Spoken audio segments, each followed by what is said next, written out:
come to the last session of our IoTNext, which is going to be industrial IoT.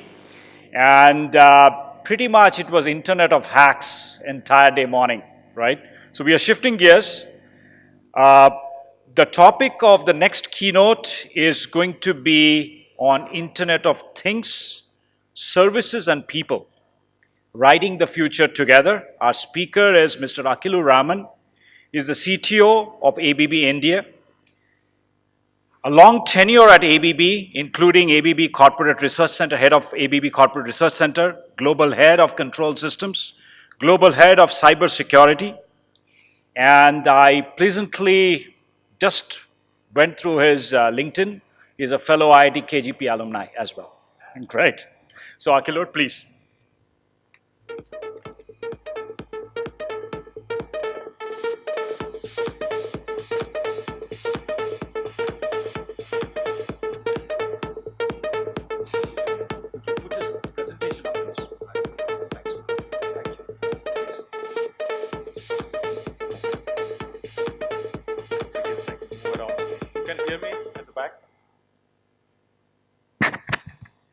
Okay. So, good afternoon, ladies and gentlemen. I'm so honored and glad to be here among the innovators, supporters of innovators, and facilitators and enablers of innovation. I'm from a company, ABB, which is a run-up company. I mean, we have a lot of startups here. So, we have been running up since last 135 years. And hope to run more. It's all about innovation, continuous innovation, technology, and products. For energy, for power, for automation, for robotics. I'm sure we have a lot of companies here, they're working in that area. So my topic is industrial IoT. I just added industrial IoT, this is the session. Services and people, how we can have the journey together to write the future together. I'll give some examples from the domain I come from, the power, energy, automation, robotics, and infrastructure. And so the examples are similar. There are a lot of lessons from there and also learning from what you guys have been doing here and also demonstrating here. I'll start with very high level, big picture of utilities, industry, and transport infrastructure. What are the big ticket items today we're talking about? There is also disruption going on, positive way in these three domains. You talk about utilities, power. We have a lot of renewables coming into the picture, into the grid. And we are talking about the energy internet, the digital grid. And the power system has been there for several decades. Connected using computer, using network, much more sophisticated, complex than any other network. I'll talk about that, why it is so. Then in the industry, we are having this industry 4.0, we are talking about industrial IoT, collaborative, flexible manufacturing because of competition, competitive price and also flexible manufacturing, scaling up and down of the production. And real-time optimization of cost, energy, machine utilization. So coming to the infrastructure, we have smart cities, e-mobility, electric vehicle charging, and mobility as a service also coming in. So these are the sort of items which are also getting benefited from IoT, industrial IoT. So some of the examples I'll show you today. Before I get into the details, I'll just show this example. This is a very complex network. So this is an industrial automation network. And this is one example of IoT. It has been there for several decades. You may ask, okay, internet was not there. But when I say IoT here, this is intranet of things.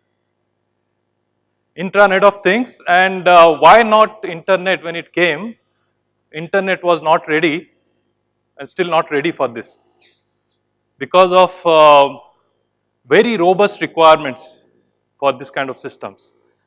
The availability required here is 99.99%. And the determinism, we call it deterministic system. So they are in terms of millisecond. If the command, the software command has to go to the sensor, to the actuator, to the controller, it has to go in 1 millisecond, 2 millisecond. If it doesn't, it may create a blackout in electric grid, in a district, in state, in country. It has happened in past. It may lead to a refinery or process plant getting shut down, sort of creating environment hazards. So that's why we need, system, computer system, automation system, which is very robust. And also another reason why it has not moved to internet is also the previous topic, cyber security. So if you see here, there are several sensors here. Sensors, actuators, controllers, very sophisticated, working in microsecond, millisecond range, very deterministic. And they have a whole lot of communication standards, protocols, computer data communication. You can see there, 20, 30s of them. And there are a whole lot of devices and time synchronization happening here, and also connected to SAP and other ERP systems. So very complex systems. So what I'm trying to say is that the automation is the integral part, and what we are talking about in industry today, it is extending the automation towards Internet of Things. Just one example of the same system, how we are getting benefit out of trying to get, starting to get benefit out of IoT, is that the same intranet of things, we have automation where we have the real-time control. So that cannot be taken away. But in addition to this, we can have the internet of things here to analyze the system, to analyze the devices, to analyze the processes, to get higher benefits, and also include data like weather forecasting data, and also getting a lot of stakeholders involved in this to analyze the system, to the production, the process, to get a higher advantage in terms of energy, production, market. There are technologies as we know today. I mean, this is very common. Many of you have been using it, and also we are seeing there. So these are the technologies which are sort of enabling the IoT, and especially in industrial IoT, talking about virtual reality, augmented reality, machine learning, software-defined machines. I also see some examples there. Big data, of course, blockchain, connectivity. 5G we are talking about, 4G to 5G, which is also getting piloted in some countries. So that will also come into the industrial domain. And also most important is also sensors, inexpensive sensors where we can get the data non-intrusively. So some examples I'll show there. So not getting into the details of Industry 4.0, as you know, it has been going through from the 17th century, 1.0, 2.0, 3.0. And today we are talking about Industry 4.0, which is not just Internet of Things, but also services and people, because service is something where we do the action and the people are involved. I mean, many people, they say that IoT will take away jobs. Actually, it'll need manpower, people to really do the analysis, apply their knowledge, what have they gained, and also sort of train new generation of operators, of people working in the plants, in the utilities and infrastructure. So we call it IoT-SP, Internet of Things, Services and People, very important. I'll just start with a very simple example of how the digitalization has evolved, Internet of Things has evolved in the industry. And looking at motor is everywhere, so small to big.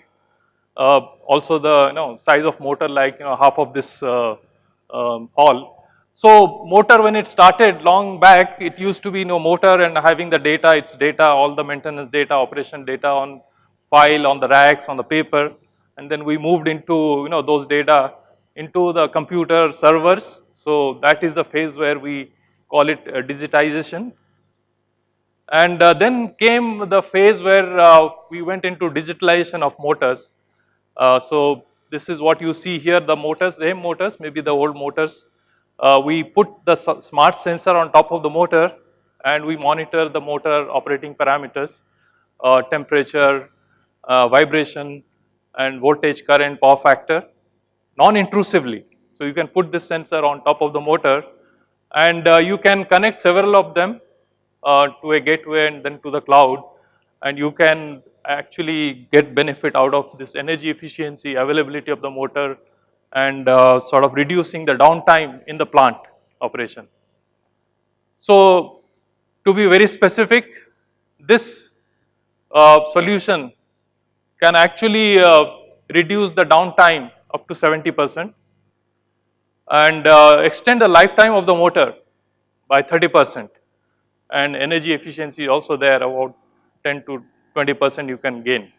So this is one example of IoT for a device which is just electromechanical. There was no electronics earlier, but now we have put the electronics on top of it. So there are very sophisticated examples, but this is a very simple example. So going forward, how do we monitor all these devices connected in the plant, in the process, in the infrastructure? So this is one example how we can connect to a robot, connect to any device, and get the data about the operation of the robot, and find out the failures, predict the failures of the robot or any device, and then take action proactively. And so we can use the Internet of Things, IoT, for locating service engineers. If the robot has failed somewhere, how to locate the service engineer nearby, and also do the fleet analytics. So find out the same robot, same machine, how it has failed in other locations, and what are the preventive measures. So that way you can quicken, fasten the repair and also service time of this. We can use Internet of Things to basically monitor the infrastructure, whether it's a communication infrastructure which is basically connected in the industry or maybe in the infrastructure. So this is one example of wireless, how it can be monitored. So then we are talking about also process plants, where there are a lot of processes going on in terms of a lot of highly sophisticated algorithm running for a refinery, for example, for making a chemical. So a lot of alarms coming, and how do we analyze the alarms and reduce the alarm level so that there is no malfunctioning, mal-operation of the plant. So this is one example where the analytics is used, also machine learning is used. And using this analytics for any particular device in the industry, in terms of taking its historical data, its operational data, and basically using that to detect the anomalies, the failure prediction, and also the spare part management and things like that. Digital twin is another thing which is in the industrial IoT we are using to have the digital replica, the model of the machine or the equipment or the object, so that it can be monitored, the operational parameter of the device can be monitored against its design parameter, the model, and then we can detect some anomalies in the design or in the operation. Prediction in terms of, I was talking about the renewable solar, so how we can predict the solar power generation and how we can find out the inefficiencies in the solar panel, in the inverter, in the system. So that is one area which will help. Then coming to the equipment model, here again the machine learning comes into picture. You have any equipment where we get the data from its online sensors, from its history, from its SCADA, offline database, and then create a model for that equipment which will help us to predict the health of the equipment. It can predict the condition with respect to whether you should replace it immediately or you should wait for some time, or you should do some servicing of this. And coming from the equipment health monitoring to also connecting it with the workforce management, how the service workforce, the maintenance workforce, they can get into the details and get into the actual site of the failure and repair it, and also connect it with the ERP, where the system can generate the maintenance order for the several service providers. So this is again an ecosystem developing using IoT, industrial IoT. And in terms of robotics, we are seeing transformation. So as ABB, we also have been in the robotics since 1970s, and we were the first one in the world to come up with industrial robot. So it used to be, still being used in heavy manufacturing, the industrial robots. So you can see in the plant, the robots picking, tons of equipment and components to do the processing. So we also started using that in very difficult conditions. So inside the tank, the robot can get inside and then do the inspection and also correction. And we can also send the robot in a very small space, maybe 10 mm of machine, rotor and stator gap. It can get inside and inspect the winding so that you don't have to dismantle the whole machine to do some repair. So this kind of technology are there, but now we are talking about also the collaborative robot, which is called YuMi, you and me working together. As you see here, this is the robot which is working with a human worker in the factory, and it is again having highly sophisticated sensors, highly safe, because robot they were always put in a fenced environment because of safety reason. But this robot can work with alongside with a human worker. And so this is one example of IoT, industrial IoT. So this can be monitored. This also is example of AI where it learns from the behavior of the co-worker, because human being there cannot be repetitive kind of behavior. So the robot also learns how to work with the human being. Then we are talking about e-mobility, EV charging, electric vehicle charging. So today we are talking about not just a car getting charged for 8 hours, 10 hours, but 20 minutes. In 20 minutes it's called fast charging. 20 minutes the car can be charged full, and this is again connected to the grid. So when it sucks maybe 20, 30 times of the power, the grid has to also be stable to provide this.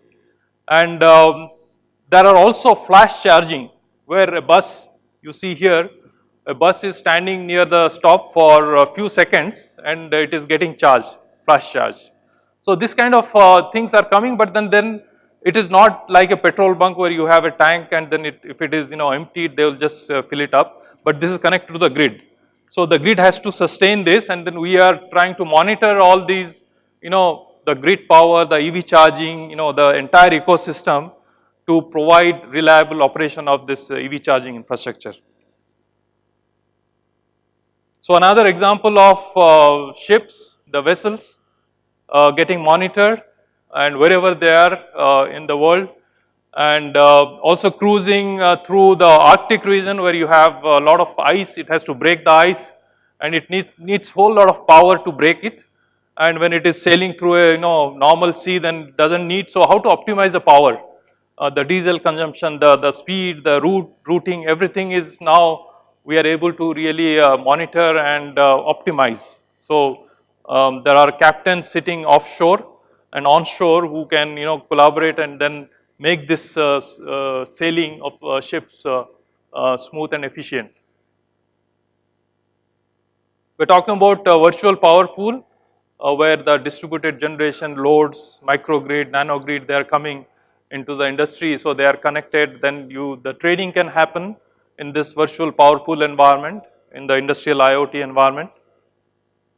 So then we are talking about also how do we use a dashboard to actually monitor the plants, the factories, the equipment, and also getting into the details, and at the same time getting the enterprise level KPIs, whether it is energy, efficiency, productivity, health, safety, environment, and cyber security. So all these things can be monitored, and so it can be also from the enterprise level till the technical model of the equipment. You can see that, okay, let's say if we have asset which is which is indicated here as a failed asset in a particular plant, because of that plant is not running, and we can get into the actual plant in a virtual way and then see where exactly what has failed. So this is again a motor in a plant which has failed, and you get into the details of the motor, do the analytics, and you also get into the digital twin of the motor or any device to see whether it was a design defect or it was operational problem, so you can solve it. So you can, from the enterprise level till the nitty gritties of the model of the equipment device you can get into, and then you can solve the problem. Ultimately you are trying to reduce the downtime of the device and motor. So with this kind of the dashboard, the IoT industrial IoT dashboard, we can have several stakeholders connected, whether it's a service provider or equipment provider or the maintenance or service crew of the plant owners and operators, so they can be connected and then they can do the predictive analytics. So today we are sort of applying industrial IoT on top of the automation. As I said, automation is still there. It will be there because it does the real time control. But industrial IoT is providing additional edge in terms of doing the analytics, doing the fleet analytics, doing also predictive analytics of the system, by which we can actually improve the operation. So with that, I end my talk. So if there's in time for questions. Yes. Okay. We do have a couple of questions we could take. Yeah. There are mics out here. Please just raise your hands if you guys have a question. Please. Okay.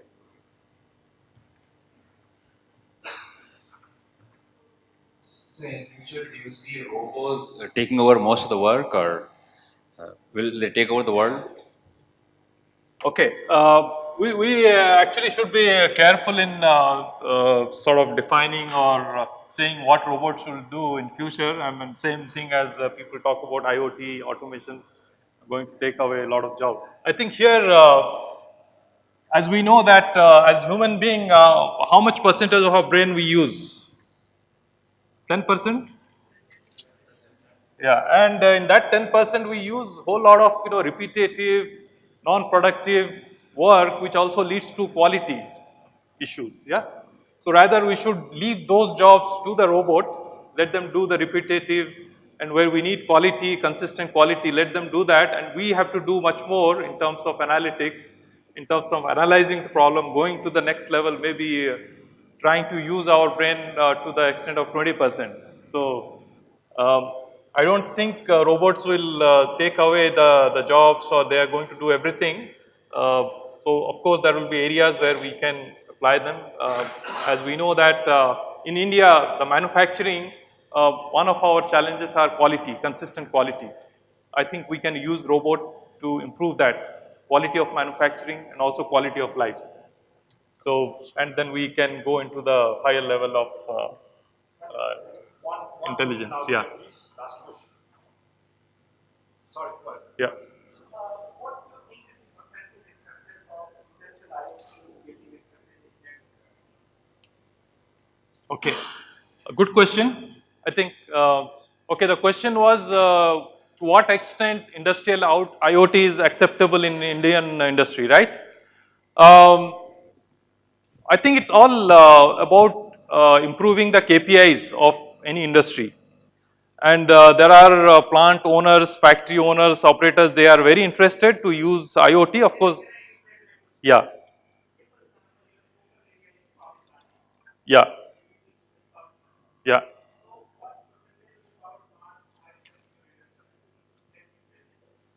Okay. There are different levels of acceptance. As concept, 60% they have accepted that there is something, some animal called IoT which will help my KPIs. Yeah. And so there are maybe 20% who have actually said, okay, let's do some pilots. Yeah. Let's see whether it's working. And then of course there are, in that 20% I can say there are a lot of things which are already there. As I said, automation, industrial automation has been there. So extending those automation towards IoT, doing analytics, predictive maintenance and all, that's happening. So, but it's, yeah.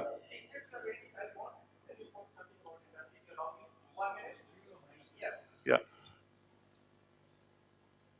See, there is a program called PAT, Perform, Achieve, and Trade by the Ministry of Power, Yeah. which targets about improving efficiency in the Indian industry by average 5%.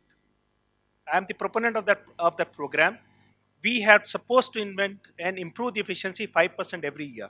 These are all process improvement techniques. Since most of you are from the IoT space, this is a mandatory program.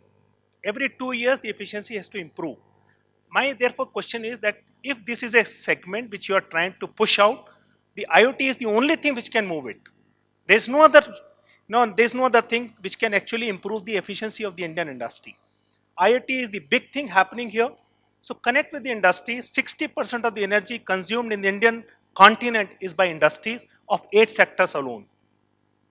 So that's the big piece. Please, my take is continuously engage with them. ABB, I know, is continuously engaged. So therefore, that's the piece you must, spread out to others. Yes, very much. Thank you very much. Thank you. Thank you. We will end out here. I would request Vice President at Samsung, Rajesh Krishnan, to come on stage and give a token of appreciation to Akhilur. Okay, good. Yeah.